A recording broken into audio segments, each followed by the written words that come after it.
Aku pernah berpikir bahwa hidup ini sudah ditakdirkan untukku sejak lahir.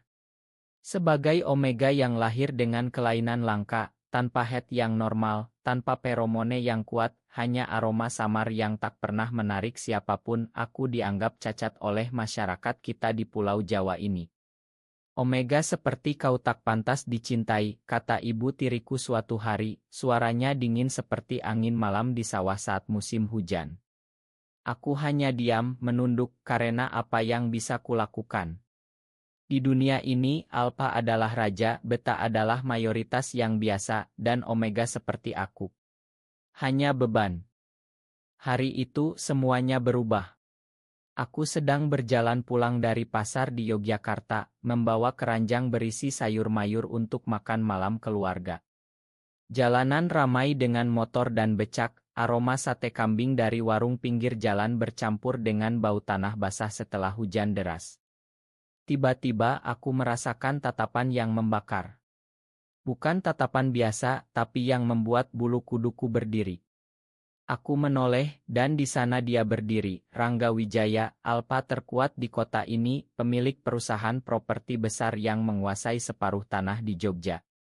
Tubuhnya tinggi tegap, mata hitamnya tajam seperti elang, dan feromonenya. Ya Tuhan, bahkan dari kejauhan, aku bisa merasakannya menyelinap ke hidungku, membuat lututku lemas. Dia mendekat, langkahnya mantap, seolah dunia miliknya.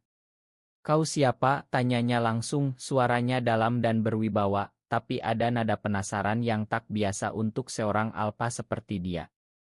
Aku tergagap, nama sendiri hampir lupa. Arka. Arka Putra, jawabku pelan, menunduk karena takut feromoneku yang lemah justru membuatnya muak. Tapi dia tidak mundur.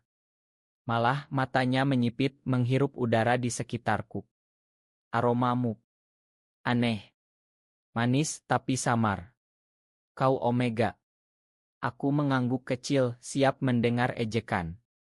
Tapi dia tersenyum tipis, senyum yang membuat jantungku berdegup kencang untuk pertama kalinya. Menarik. Sejak hari itu, Rangga mulai muncul di mana-mana.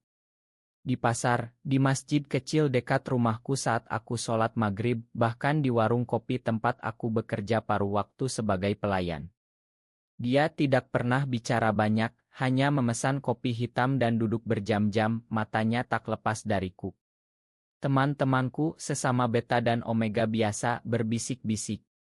Itu Rangga Wijaya, alpha paling ditakuti. Katanya dia belum pernah pilih pasangan, meski banyak omega cantik yang ngantri. Aku tertawa kecil dalam hati. Mana mungkin dia tertarik padaku, omega cacat yang bahkan headku tak pernah datang normal sejak pubertas. Tapi semakin hari, semakin jelas.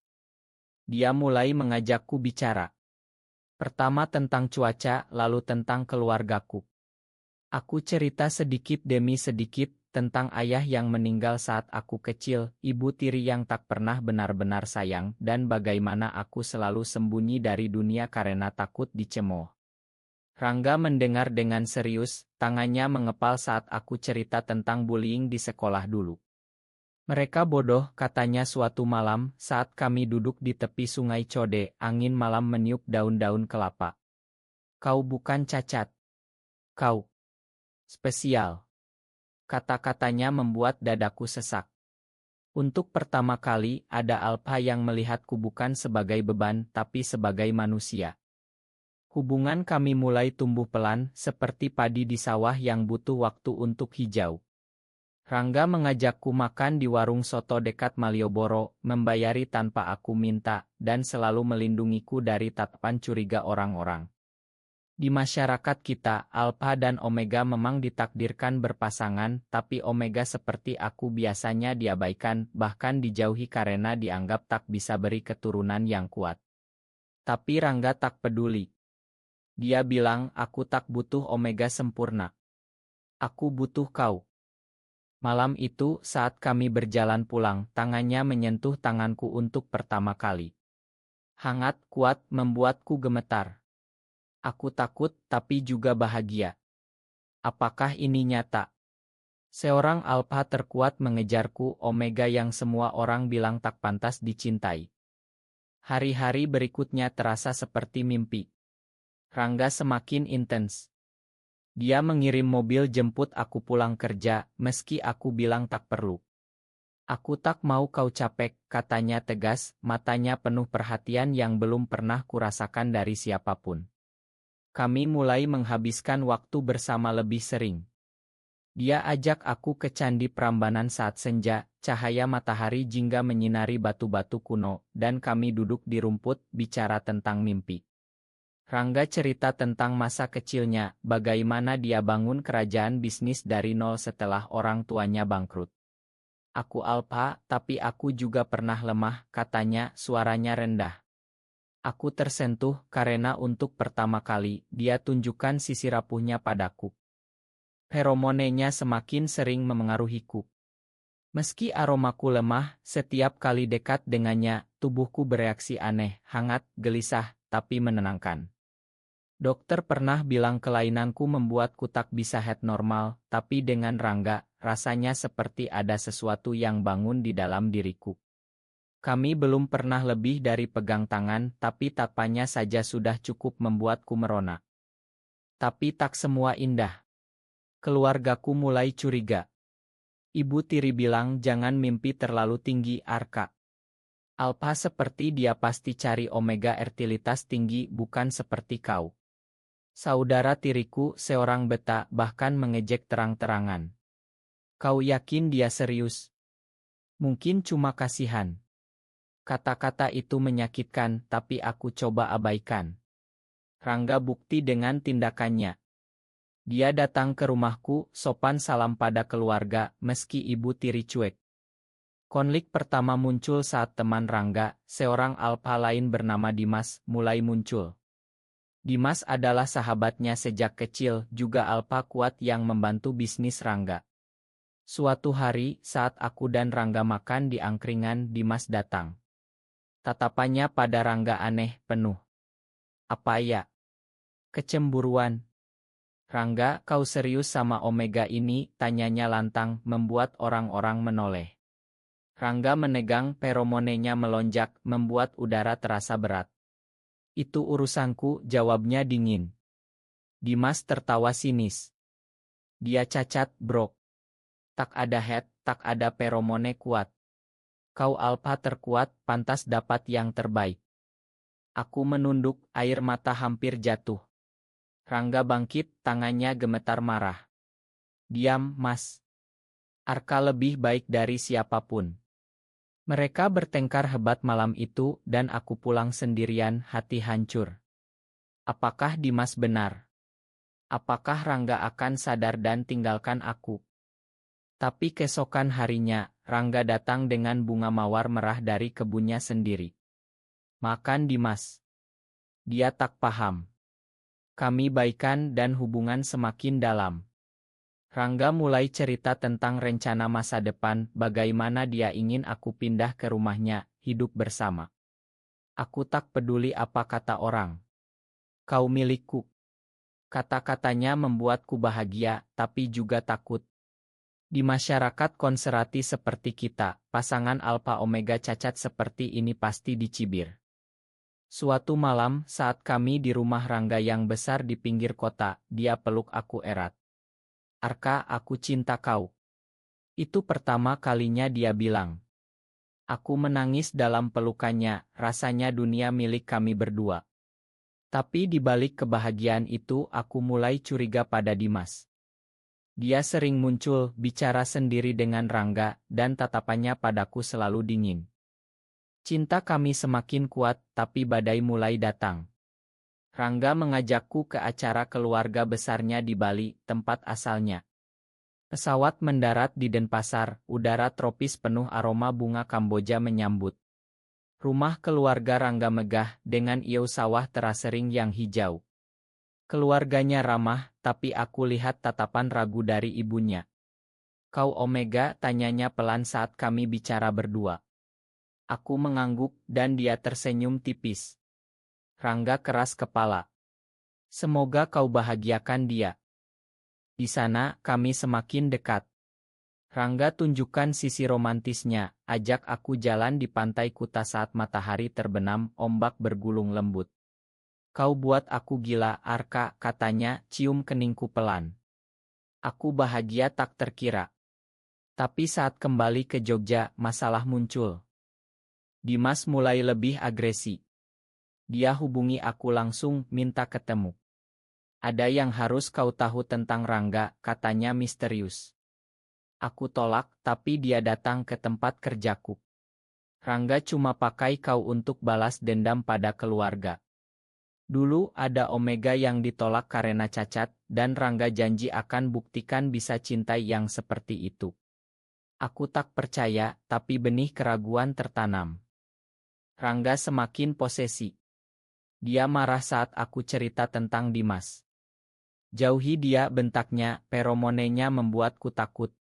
Untuk pertama kali aku lihat sisi gelap Alphanya. Tapi dia minta peluk aku erat. Aku takut kehilangan kau. Konflik memuncak saat rumor menyebar. Orang-orang bilang Rangga hanya main-main, bahwa dia sudah punya calon Omega lain dari keluarga kaya. Aku konfrontasi dia. Benarkah kau cuma kasihan? Tanyaku menangis. Rangga marah besar. Siapa bilang itu? Dimas. Dia pergi dan malam itu aku dengar mereka bertengkar hebat. Keesokan harinya, Rangga hilang. Telepon tak diangkat. Aku panik, cari kemana-mana. Dimas datang lagi, kali ini dengan senyum menang. Rangga pergi ke Jakarta, ketemu calon pasangan sejatinya. Omega sempurna, fertilitas tinggi. Aku hancur. Rasanya dunia runtuh. Aku kunci diri di kamar, menangis berhari-hari. Tapi di tengah kesedihan, aku sadar sesuatu. Kelainanku mulai berubah.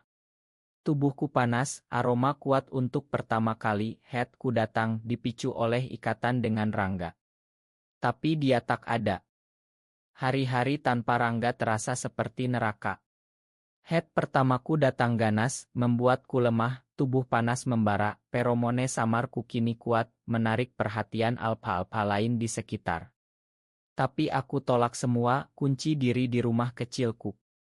Ibu tiri bahkan usir aku, kau bawa malu. Aku pindah ke kos-kosan murah di pinggiran Jogja, sendirian hadapi head dengan obat penekan yang mahal. Dimas muncul lagi, kali ini tawarkan bantuan. Aku bisa bantu headmu, katanya, matanya penuh nasu. Aku tolak kasar, tapi dia paksa. Untung tetangga dengar jeritanku, selamatkan aku. Sejak itu aku semakin takut. Apakah Rangga benar-benar tinggalkan aku? Suatu malam saat head memuncak, pintu kosku diketuk keras. Aku buka pelan dan di sana Rangga berdiri, wajahnya pucat, mata merah. Arka, suaranya pecah. Dia masuk, peluk aku erat, feromonenya langsung tenangkan tubuhku. Makan aku. Aku salah paham. Dia cerita semuanya. Dimas yang sebarkan rumor, bahkan rekayasa Otto Rangga dengan Omega lain. Dimas cemburu karena diam-diam dia cinta Rangga sejak lama, tapi sebagai alpha, dia tak terima ditolak. Pengkhianatan Dimas terungkap saat Rangga temukan bukti cat dan rencana jahatnya. Aku pergi ke Jakarta untuk urus bisnis, tapi Dimas bohong soal calon pasangan. Aku langsung pulang saat tahu kau head. Rangga menangis, sesuatu yang tak pernah kulihat dari alpha kuat seperti dia. Aku tak bisa hidup tanpa kau. Kami baikan, tapi luka pengkhianatan masih ada. Rangga lawan Dimas, putus pertemanan, bahkan laporkan ke polisi karena ancaman. Masyarakat mulai bicara, tapi Rangga lindungi aku. Dia umumkan hubungan kami, meski banyak cemoohan. Headku berlalu dengan bantuannya, tanpa lebih dari pelukan dan ciuman lembut. Rangga hormati batasku. Setelah pengkhianatan Dimas, hubungan kami lebih kuat. Rangga ajak aku tinggal di rumahnya dan aku setuju. Hidup bersama alpha terkuat terasa aman, penuh kasih. Dia ajari aku percaya diri, bawa ke dokter spesialis untuk cek kelainanku. Ternyata headku tertunda karena trauma masa kecil, dan dengan cinta, semuanya normal kembali. Tapi konflik belum selesai. Keluarga Rangga awalnya ragu, tapi ibunya akhirnya terima saat lihat betapa bahagianya anaknya. Keluargaku. Ibu tiri minta maaf saat tahu Rangga serius, tapi aku sudah tak peduli. Aku punya keluarga baru. Suatu hari, Dimas muncul lagi, mabuk, ancam bunuh diri jika Rangga tak pilih dia. Kami hadapi bersama, Rangga tenangkan dia sebagai sahabat lama. Dimas akhirnya sadar, minta maaf, dan pergi jauh untuk mulai baru. Cinta kami diuji lagi saat aku hamil, keajaiban karena dokter bilang sulit. Rangga gila bahagia, tapi juga takut. Aku akan lindungi kalian, janjinya. Masyarakat masih bisik-bisik, tapi kami tak peduli. Kami buktikan bahwa cinta tak lihat cacat atau status. Tahun-tahun berlalu, anak kami lahir sehat, seorang beta kecil yang lucu. Rangga jadi ayah terbaik, lembut pada kami, kuat pada dunia luar. Kami bangun rumah di Bali, dekat sawah, hidup sederhana meski kaya. Aku lihat kembali masa lalu, dari Omega yang dicibir, kini dicintai gila oleh Alpha terkuat. Pengkhianatan Dimas jadi pelajaran bahwa cinta sejati butuh pengampunan dan keberanian. Suatu senja, kami duduk di teras, anak bermain di sawah. Rangga peluk aku. Kau buat aku lengkap, katanya. Aku tersenyum, air mata bahagia. Di dunia yang keras ini, kami buktikan, Omega cacat pun pantas dicintai, dan Alpha kuat bisa jatuh cinta sejati. Cinta kami jadi inspirasi bagi banyak pasangan lain, bahwa tak ada yang tak mungkin jika hati tulus. Akhirnya, kami bahagia dalam pelukan satu sama lain selamanya.